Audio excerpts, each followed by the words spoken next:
2022 চনৰ 3 জুনত যেটো সুপ্ৰিম কোৰ্টৰ ভাৰ্ডিক্ট হেতু আকৌ ওভাৰৰাইড কৰিছে সুপ্ৰিম কোৰ্টে নিজে সংশোধনী আনি 1 কিলোমিটাৰ যেটো আছে এটা নাইকিয়া কৰিছে যেটো সুপ্ৰিম কোৰ্টে নাইকিয়া কৰি দিলে হেতু ওপৰতে ব্যাখ্যা আগবঢ়াই অসমৰ মুখ্যমন্ত্ৰীয়ে ৰাইজক বিভ্ৰান্ত কৰি আছে চৰকাৰৰ লক্ষ্য হ'ল ইংলে পথাৰত 5 ষ্টাৰ হোটেল বনাব লাগে চৰকাৰৰ লক্ষ্য হ'ল কেন্দ্ৰীয় চৰকাৰৰ জিঅলজিক্যাল সাৰ্ভে যেটো প্ৰকাশ হৈছে কাজিৰঙাৰ ভিতৰত 33.9 মিলিয়ন মেট্ৰিক টন যেটো ৰেয়াৰ আৰ্থ আছে এইবোৰ খননৰ কাৰণে যাতে ভৱিষ্যতৰ দিনসমূহত ইয়াৰ বিৰোধিতাৰ আন্দোলন হ'ব নোৱাৰে সেইকাৰণে প্ৰণৱ দলেক কৰায়ত্ব কৰাৰ লগে লগে ইকো সেনসিটিভ জন সম্পৰ্কত চৰকাৰে এটা নতুন সিদ্ধান্ত গ্ৰহণ কৰিব বিচাৰিছে আৰু উচ্চতম ন্যায়ালয়ৰ গোটেই ভাৰ্ডিক্টৰ অপব্যাখ্যা কৰি মানুহক বিভ্ৰান্ত কৰিব খুজিছে গতিকে আমি তাৎক্ষণিকভাৱে প্ৰণৱ দলে এনএছএৰ অধীনত যেটো কৰায়ত্ব কৰিছে তাৰ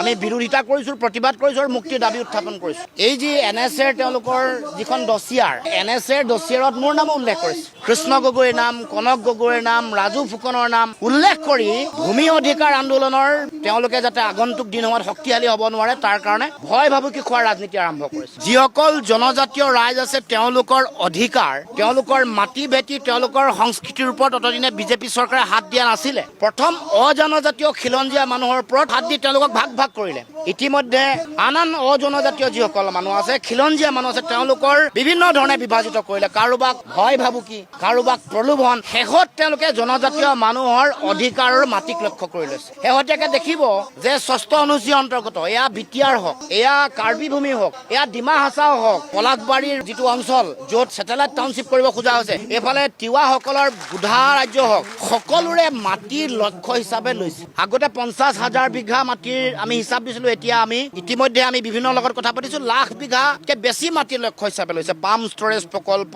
আম্বানিক দিছে আদানিক দিছে ৰামদেৱক দিছে এজিউৰ এনাৰ্জিক দিছে গডৰেজক দিছে সবকে দি লাখ বিঘা মাটিতকে তেওঁলোকে মাটি বেছি খিলঞ্জীয়া মানুহৰ মাটি তেওঁলোকে অধিগ্ৰহণ কৰিব কৈছে তেওঁলোক কাঢ়ি ল'ব কৈছে তাৰ মানে জনজাতীয় মানুহৰ তেওঁলোকৰ অধিকাৰক লক্ষ্য কৰি লৈছে জনজাতীয় মানুহৰ তেওঁলোকৰ ভৱিষ্যত তেওঁলোকক ধ্বংসৰ মুখলৈ ঠেলি দিব কৈছে ষষ্ঠ অনুসূচীৰ দৰে আটাইতকৈ প্ৰটেক্টেড যিটো এৰিয়া তাত যদি অধিকাৰত হাত দিছে তেতিয়াহ'লে গম পাব যে তেওঁলোকৰ অভিসন্ধি অতি ভয়ংকৰ আৰু সেইকাৰণে আমি ক'ব খুজিছো ইংলে পথাৰেই নহয় যিমানবোৰ ষষ্ঠ অনুসূচীৰ জনজাতীয় ৰাইজৰ যিমান মাটি আছে জনজাতীয় আবেষ্টনী tribal belt and block 6 schedule area ষষ্ঠ অনুসূচীৰ অন্তৰ্গত অঞ্চল জনজাতীয় মানুহৰ মাটিৰ ওপৰত যিটো তেওঁলোকে দখল-আন্দাজী কৰিব খুজিছে এইটো বন্ধ হ'ব লাগে সকলো প্ৰকল্প ইংলে প্ৰসাৰ প্ৰকল্প বন্ধ হ'ব লাগে জনজাতীয় মানুহৰ মাজত সেই অঞ্চলৰ ৰাইজৰ লগত জনশুনানি হোৱাৰ পিছত যেতিয়ালৈকে তেওঁলোকে অনুমোদন নিদিয়ে তেতিয়ালৈকে এই প্ৰকল্প বন্ধ থাকিব লাগিব এইটো স্পষ্ট কথা এই যিটো তেওঁলোকে অন্যায় কৰিছে যে ভয় খুৱাব খুজিছে আন্দোলনক এই অধিকাৰ বিচৰা সংগ্ৰামী যিটো যাত্ৰা মোৰ নাম দিছে বেলেগ বেলেগ মানুহৰ নাম দিছে এইটো তেওঁলোকৰ লক্ষ্য এটাই যে এই সংগ্ৰাম এই অধিকাৰ বিচৰা সংগ্ৰাম যাতে বাধাগ্ৰস্ত হয় মই যোৱাৰ পাছত মই যেতিয়া জিংলে পথাৰলৈ গ'লো তাত যেতিয়া বিষয়াৰ লগত প্ৰশাসনিক বিষয়া পুলিচ বিষয়াৰ লগত তৰ্কাতৰ্কি হ'ল যিবোৰ আপোনালোকে সবিস্তাৰে প্ৰকাশ কৰিলে ছ'চিয়েল মিডিয়াটো ব্যাপক প্ৰচাৰ হ'ল তাৰ পাছতে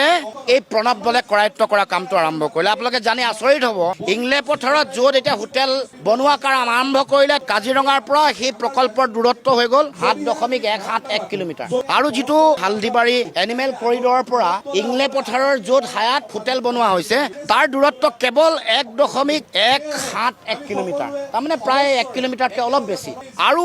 হাতীখলিত প্ৰস্তাৱিত প্ৰকল্প যিটো MOU হৈ গ'ল সেই প্ৰকল্পলে কাজিৰঙাৰ পৰা দূৰত্ব কেৱল মাত্ৰ 2.201 কিলোমিটাৰ আৰু যিটো হালদিবাৰী এনিমেল কৰিডৰ আছে এনিমেল কৰিডৰৰ পৰা হাতীখলিৰ প্ৰকল্পলে কেৱল মাত্ৰ দূৰত্ব 4.306 কিলোমিটাৰ এতিয়া মোৰ প্ৰশ্নটো এইটোৱে যে এই যিবোৰ দূৰত্বৰ কথা ক'লো ইয়াৰ লগত প্ৰণৱ দলেৰ কৰায়ত্ব কৰি এনএছএ দিয়াৰ গোটেই লক্ষ্যবোৰ জড়িত হৈ আছে প্ৰণৱ দলে কৰায়ত্ব কৰাৰ লগে লগে ইকো সেনসিটিভ জনৰ 10 কিলোমিটাৰটো কমাই 1 কিলোমিটাৰলৈ যে হ্ৰাস কৰিব কৈছে এইটো কথা জড়িত হৈ আছে এই তথ্যৰ লগত গোটেই কথাবোৰ ষড়যন্ত্ৰ জড়িত হৈ আছে ইতিমধ্যে বহুতে কৈছে যে কাজিৰঙাৰ চৰিত্ৰটো বেলেগ ফ্লাড প্ৰণ এখন ৰাষ্ট্ৰীয় অভয়াৰণ্য এখন বাঘ্ৰ প্ৰকল্প টাইগাৰ প্ৰজেক্ট য'ত বানপানী হয় বানপানী হোৱাৰ লগে লগে ৰাষ্ট্ৰীয় ঘাইপথ অতিক্ৰম কৰি গোটেই জীৱ জন্তু কাৰ্বি আংলঙত সোমাই পাহাৰত সোমাই বুঢ়া পাহাৰত সোমাই এই ইকো সেনসিটিভ জোনসমূহৰ মাজে পাৰ হৈ যায় এই কথাটো আমি মনত ৰাখিব লাগিব আৰু সেইকাৰণে মুখ্যমন্ত্ৰীয়ে যিটো কথা কৈ মানুহক ভুল বুজাবুজি কৰিছে 6 জুন 2022 সুপ্ৰিম কোৰ্টৰ কোৰ্টৰ ভাৰ্ডিক্টৰ 1 নম্বৰ ভাৰ্ডিক্টটো কৈ পিনে 2 নম্বৰ ভাৰ্ডিক্টক তেওঁ অভাৰৰাইড কৰিছে 2 নম্বৰ ভাৰ্ডিক্টত কৈছে যে যিসমূহ বাফাৰ জন ইতিমধ্যে ডিক্লেয়াৰ্ড হৈ আছে 10 কিলোমিটাৰ জোৰ আছে ইকো সেনসিটিভ জন সেইবোৰ যেতিয়ালৈকে কেছ নিষ্পত্তি নহব সেইবোৰত কেতিয়াও ইকো সেনসিটিভ জন হ্ৰাস কৰিব নোৱাৰে এৰিয়াটো হ্ৰাস কৰিব নোৱাৰে 2023 চনৰ 26 এপ্ৰিলত 2022 চনৰ 3 জুনত যিটো সুপ্ৰিম কোৰ্টৰ ভাৰ্ডিক্ট হেতু আকৌ অভাৰৰাইড কৰিছে সুপ্ৰিম কোৰ্টে নিজে হেতু সংশোধনী আনিছে সংশোধনী আনি 1 কিলোমিটাৰ যিটো আছে সেইটো নাইকিয়া কৰি দিছে যিটো সুপ্ৰিম কোৰ্টে নাইকিয়া কৰি দিলে হেতু ওপৰতে ব্যাখ্যা আগবঢ়াই অসমৰ মুখ্যমন্ত্ৰীয়ে ৰাইজক বিভ্ৰান্ত কৰি আছে আৰু আপুনি জানি আচৰিত হ'ব দেশৰ যিটো পৰিৱেশ মন্ত্ৰণালয় আছে এনভাইৰনমেন্ট আৰু ফৰেষ্ট মিনিষ্ট্ৰী তেওঁলোকৰ যিগৰাকী ৰাজ্যিক মন্ত্ৰী আছে তেওঁৱে 2024 চনত এই কথা কৈছে যে ইকো সেনসিটিভ জোনসমূহ এইটো নিষেধাজ্ঞামূলক নহয় এইটো আচলতে নিয়ন্ত্ৰণ প্ৰবৃত্তিৰহে যিবোৰ ইতিমধ্যে নটিফাই কৰা আছে যিবোৰ কাম কৰিব পাৰিব যেনে ঘৰ বনোৱা যিবোৰ থাকিব তাত মানুহ আছে সেইবোৰ কাম কৰি থাকিব পাৰিব কিন্তু ইয়াত কি কৰিব নোৱাৰে খনন কৰিব নোৱাৰে ইয়াত যিবোৰ অটনে ক্ৰেচাৰ মেচিনবোৰ বন্ধ হ'ল এইবোৰ ঠিকাদাৰবোৰ ক্ৰেচাৰ মেচিন বোকাখাতত বন্ধ হৈছে সেইবোৰ কৰিব নোৱাৰিব যিবোৰে প্ৰদূষণ সৃষ্টি কৰে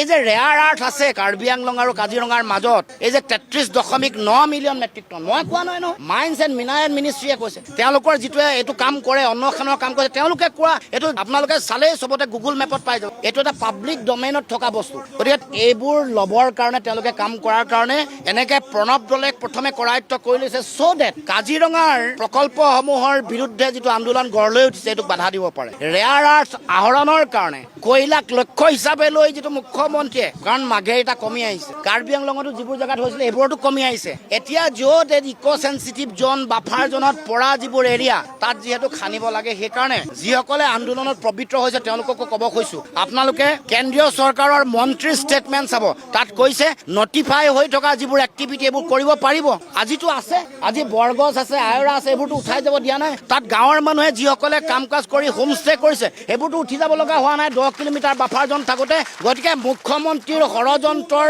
জালত ৰাইজ যাতে ভৰি নিদিয়ে মুখ্যমন্ত্ৰীয়ে সেইসকল যিসকল ব্যক্তিয়ে আন্দোলন কৰিছে তেওঁলোকৰ ভৱিষ্যতৰ ব্যৱসায় বাণিজ্য ধ্বংস কৰি হায়েট বা ৰেডিশ্যন ব্লো বা তাজৰ হাতত সমগ্ৰ ব্যৱসায় গোষ্ঠীত ব্যৱসায়টো তেওঁলোকক অৰ্পণ কৰিব খুজিছে